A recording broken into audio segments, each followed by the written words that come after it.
Hello everyone, it's that time again where we cover a new class. Today we're talking about the 1st edition Pathfinder Slayer.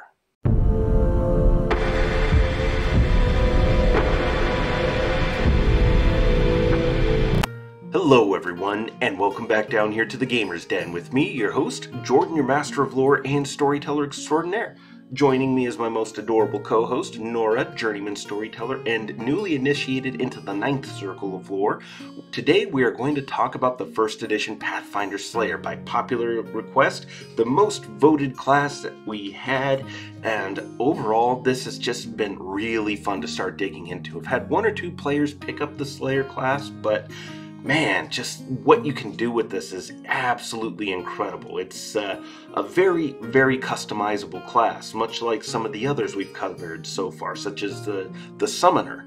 It all really depends on what exactly you want to do. So we're going to be getting into that today, and we do have a particular focus in mind for our build. But before we get into all of that, if you're new here to the channel, go on down there, hit the subscribe button, and become a regular member here at the Gamer's Den. Or if you've already gone on ahead and listed yourself on such an incredible roster of legendary heroes, then go on down there, hit the like button, and share the video far and wide. But now, let's actually start talking about what we want to do for our Slayer. To start off with, we're going to dig into Ancestry. And to start off for Ancestry, as always, humans just fit in with whatever class you throw them into. In this case, they make especially good Slayers. So, humans get the usual +2 to any stat, an extra feat, extra skill point at 1st level, and every level thereafter. And to top it off, their favorite class bonus, every 6 levels they gain an additional Slayer talent, which really leans into your ability to flexibly customize the class overall, and really lean into whatever build you're going for. So absolutely phenomenally good. But elves also make great Slayers as well. They gain a +2 bonus to dexterity and intelligence while taking a -2 penalty to constitution.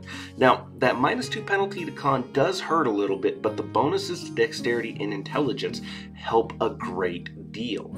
They also are immune to sleep effects, +2 saves versus enchantment spells or effects, a +2 racial bonus to their perception skill, and they gain a bonus to caster level checks to pierce spell resistance, a +2 bonus that is, and a +2 bonus to spellcraft. And they also have low light vision. Now, the caster level checks to pierce spell resistance and a +2 bonus to spellcraft, those are not bad bonuses in and of themselves. They just don't really gel well with the Slayer since we don't have spellcasting to go through spell resistance, and we're not really going to be making a whole lot of spellcraft checks. But some things that we can do here is that with the alternate elven traits, we can swap low light vision for dark vision, and we can trade the elven magic, the caster level checks and the spellcraft, for Silent Hunter, which reduces our stealth penalties for moving by 5 and reducing the penalties for running down to -20. While that's still a hefty bonus, or a hefty penalty to take, reduction to it overall is handy, and stealth is something we are going to be leaning into. Now, the favorite class bonus gives bonuses to tracking, so in this case you're probably going to be better off with either taking extra hit points or extra skill ranks. Now, extra hit points might actually be a bit more pivotal in this instance since we're taking a penalty to our constitution score. And then lastly, Ifrit make very great Slayers. Now, they gain a +2 bonus to dexterity and charisma, which charisma we're not really leaning into in this case. And they take a -2 penalty on wisdom, which does hurt, but it's not the worst thing ever. They count as native outsiders in terms of what things can affect them or whatever resistances and bonuses that they have. They have a 30-foot base speed, fire resistance of 5, and the ability to use Burning Hands once a day as a spell-like ability with the DC 11 plus the charisma as a modifier. And they gain dark vision out to 60 feet. All the way around, really great. But we can make this even better by swapping around some of these traits. The Ifriti magic can be, we take Ifriti magic and swap it out with Burning Hands, and that gains us Enlarge or Reduce Person and the ability to affect other Ifriti with it. which is fantastic. It's a great buff to have and is also a good debuff. Affecting Ifriti probably won't come up a whole heck of a lot unless they're featured in the campaign, in which case that becomes incredibly much more useful. But, you know, not bad to have, but not the best thing ever. Then you can swap your native outsider trait with mostly human to count as humanoid human and a native outsider. So spells that affect humanoids, such as enlarge person, now work on the Ifrit. And then lastly, we're going to swap our energy resistance for Wildfire Heart for a +4 racial bonus on initiative, which is huge, especially since we're not going to have a bad dexterity score to boot either. That's going to get you a very significant bonus, and this can stack with other trait bonuses to initiative as well as the improved initiative feat, allowing you to go first very often, very quickly. All the way around, the Ifrit can make a really good Slayer. In fact, the only thing that could hamper this is if your DM doesn't allow you to run as an Ifrit or allow you to swap out these different traits. So, check with your DM first, but all the way around, you could do a lot worse than to pick out an Ifrit as your character's ancestry. Now, then, as far as stats go, this here assumes a 25-point buy for your stats. If you're using fewer points or are rolling for your stats, then follow this particular priority order for your array. For strength, we are going to top this off and max it out as much as possible at an 18. I do like this. This is a very wonderful thing, Miss Nora. Thank you. Then for dexterity and constitution, a little bit of a toss-up as to which one you want to focus on more.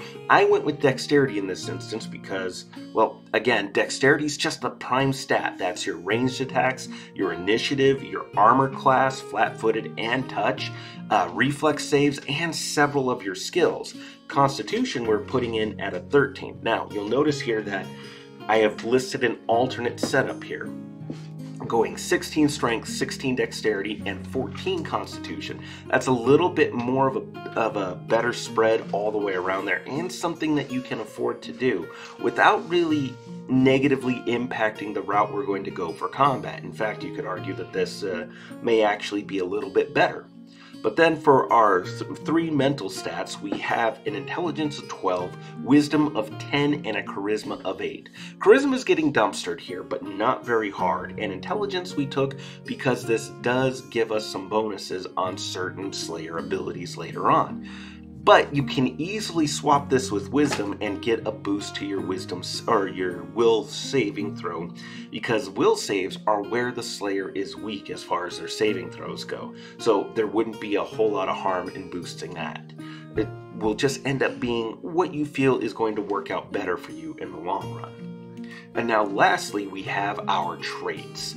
Now, for traits, these actually work out about the same as what we did for Samurai. Starting off with Armor Expert, when you wear any armor, reduce the check penalty by 1 to a minimum of 0.